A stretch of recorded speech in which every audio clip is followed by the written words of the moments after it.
Hi friends, welcome back to my channel. हम Canada की बहुत सारी बातें करते रहते हैं। यहाँ पे अभी तक विंटर्स था, हार्श विंटर्स था, कब ज़्यादा स्नोफॉल हुई और बहुत सारी बातें अगर आप कनाडा में रहते हो या कनाडा में आ रहे हो, और बहुत सारे बेनिफिट्स भी।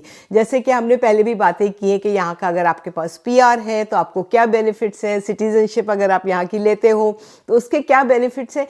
जो पेरेंट्स कनाडा अपने बच्चे लेकर आते हैं उनको फिक्र करने की ज़रूरत नहीं है, क्योंकि ये जो चाइल्ड केयर बेनिफिट है इसको मैं आपको डिटेल में इस वीडियो में बताऊंगी अलग अलग सेक्शंस में कि आपको ये चाइल्ड केयर बेनिफिट होता क्या है, कौन एलिजिबल है और हमको ये अमाउंट कैसे मिलता है। चाइल्ड केयर बेनिफिट जो है वो कैनेडियन गवर्नमेंट देती है पेरेंट्स को जब तक बच्चा 18 का नहीं हो जाता। वो सारी रिस्पॉन्सिबिलिटी लेती है फाइनेंशियली कि उस बच्चे का सारा खर्चा वो उठाएगी। जो आपको कैनेडियन गवर्नमेंट मनी देती है बच्चों के लिए, वो पेरेंट्स जो है बच्चों के लिए चाहे वो उनके फूड लें, उनकी एक्टिविटीज़ करें या उनकी क्लोथिंग या जो भी वो चाहें उन पर खर्च कर सकते हैं। वो कोई इसका हिसाब नहीं लेते हैं आप कहाँ खर्च कर रहे हो। सबसे अच्छी बात यह है कि वो कोई फिक्स अमाउंट नहीं है। आपके जितने भी बच्चे आप वहाँ से अगर अपने कंट्री से यहाँ आ रहे हैं तो इस बेनिफिट को आप उठा सकते हैं, क्योंकि क्या है कि ऐसा पर्टिकुलर नहीं कि इतना अमाउंट पर फैमिली मिलेगा। यहाँ पर चाइल्ड मिलते हैं। आपके जितने भी बच्चे हो, 3 हो 4 हो, तो उस हिसाब से आपको वो मनी मिलेगा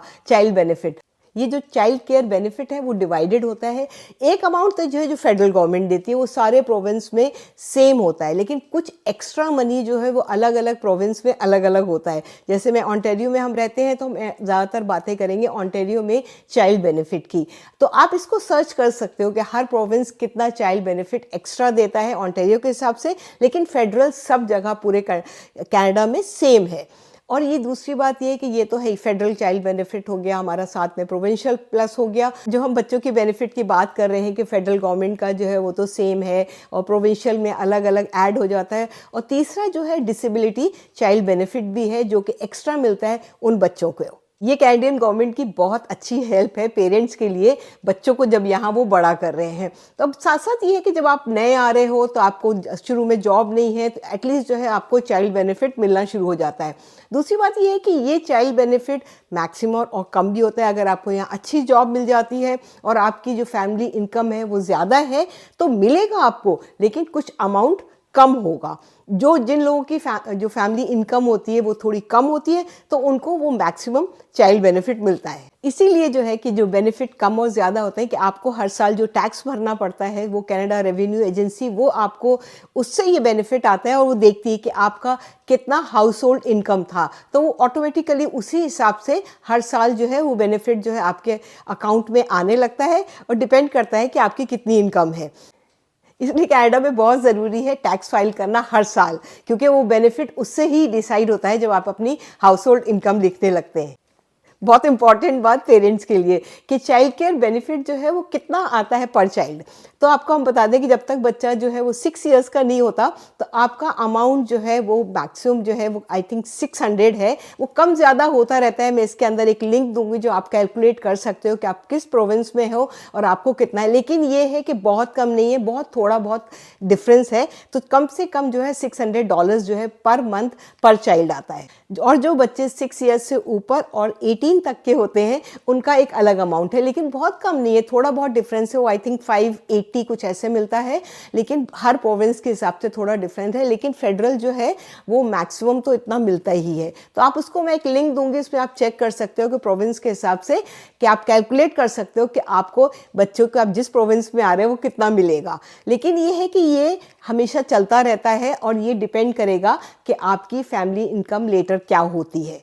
6 साल के बच्चों के लिए ज़्यादा इसलिए है थोड़ा, क्योंकि क्या है कि वो डे केयर में जाते हैं और डे केयर की फ़ीस थोड़ी हाई होती है। इसलिए गवर्नमेंट ने जब तक बच्चा 6 इयर्स का नहीं होता है तो उसका अमाउंट थोड़ा ज़्यादा रखा हुआ है।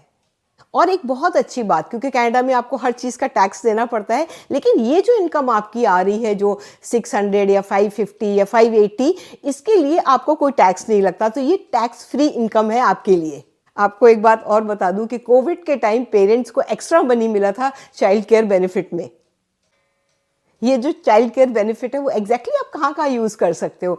तो आप जो है जैसे भी बात की कि हम डे केयर के लिए तो यूज़ कर ही रहे हैं जो बच्चे जो है 6 ईयर्स से नीचे हैं। इसके अलावा जो बहुत सारे लोग जो है वो बच्चों का जो मनी होता है उसको उनकी फर्दर एजुकेशन, यूनिवर्सिटी जो है या कॉलेज के लिए भी, तो यहाँ पर एक स्कीम है RESP।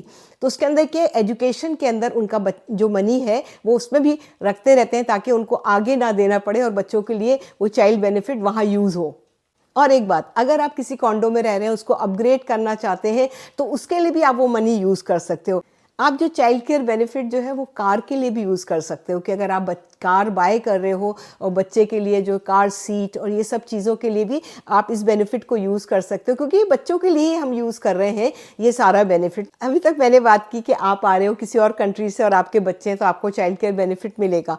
अगर आप यहाँ रहते हो और आपका जो नया बच्चा यहाँ बॉर्न हो रहा है तो उसका बेनिफिट जब से ही शुरू हो जाता है जब वो हॉस्पिटल में होता है। जब वो हॉस्पिटल में बहुत सारी जो है आपकी फॉर्मेलिटीज़ करता है CRA के साथ, और आपका बेनिफिट जो है वो जब से ही आपको मिलना शुरू हो जाता है जब बच्चा बॉर्न होता है यहाँ पर।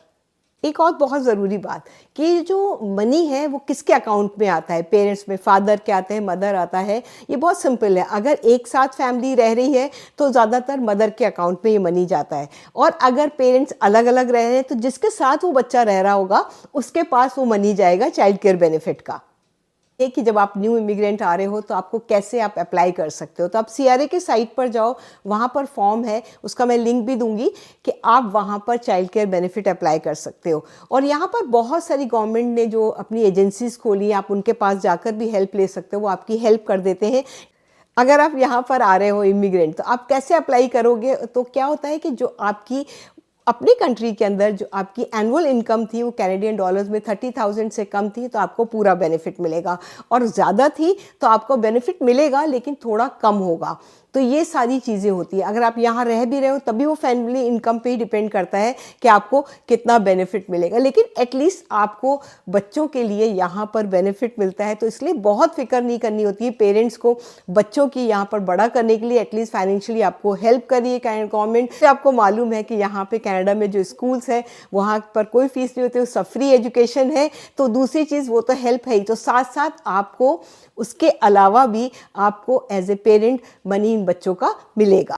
चाइल्ड केयर बेनिफिट उन लोगों को मिलता है जिनके पास PR होता है या सिटीजन होते हैं। मैं डिस्क्रिप्शन में ये फॉर्म और जो आप कैसे कैलकुलेट करते हैं अगर आप किसी और प्रोविंस के अंदर आ रहे हो कि कितना चाइल्ड केयर बेनिफिट है उसका लिंक दूँ तो आप कैलकुलेट कर सकते हो। और अगर इसके अलावा आपको कुछ पूछना है तो आप कमेंट्स में लिख सकते हैं, मैं ट्राई करूँगी आपके सारे आंसर्स करने। ये सारी बात होगी चाइल्ड केयर बेनिफिट की और आप इस बेनिफिट को कैसे ले सकते हैं, तो ये डिटेल थी। अगर आप मेरे नए फ्रेंड बने हैं तो आप मुझे सब्सक्राइब कीजिए और हम फिर और बातें करते रहेंगे कनाडा की कि यहाँ पर क्या चल रहा है और क्या क्या आपको बेनिफिट्स मिल सकते हैं अगर आप यहाँ कनाडा आ रहे हो। आई होप आपको ये वीडियो अच्छा लगा होगा। हम फिर मिलेंगे कुछ और बातें करते हुए कनाडा की। बाय।